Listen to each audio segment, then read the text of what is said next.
Živijo, sem Ina Šaj in na EMI 2018 se bom predstavila s pesmijo V nebo. Skladbo sem prvotno napisala v angleščini s producentom Hansom Kristjanom Aljasom, za dodelavo same produkcije in aranžmaja pa je poskrbel producent Milo. Zate zavedno, ujeti v sled, ki ne zbledi, počutim se večno. To trnje ob Savi še gori. Vzemi nam vse to pove. Dajem ti srce, ki naj bo večno tvoje.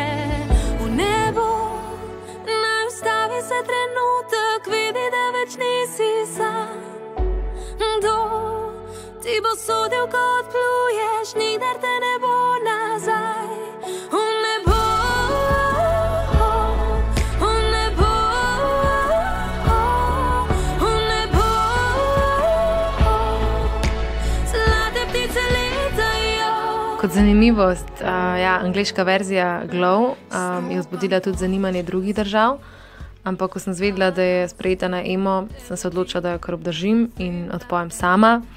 In mislim, da je prav tako, ker mi veliko pomeni, da obdržim stik s slovenskimi poslušalci, kljub temu, da zdaj že nekaj časa živim v Londonu. Lahko bi rekla, da gre za tako moderno balado z mogočnim refrenom in močnim sporočilom. Sama sicer raje vidim, da ljudje najprej sami slišijo pesem, da jo začutijo in interpretirajo po svoje, ker mislim, da je to tisti pravi čar glasbe. Pričakovanj nimam, mislim, da je boljš tako, bi bila pa seveda absolutno vesela zmage. Kakorkoli mi je pa najbolj pomembno, da pesem dobro odpojem, da bo ljudem všeč, da se jih dotakne in da na odru občutam tisto, kar sem občutila, ko sem pesem pisala.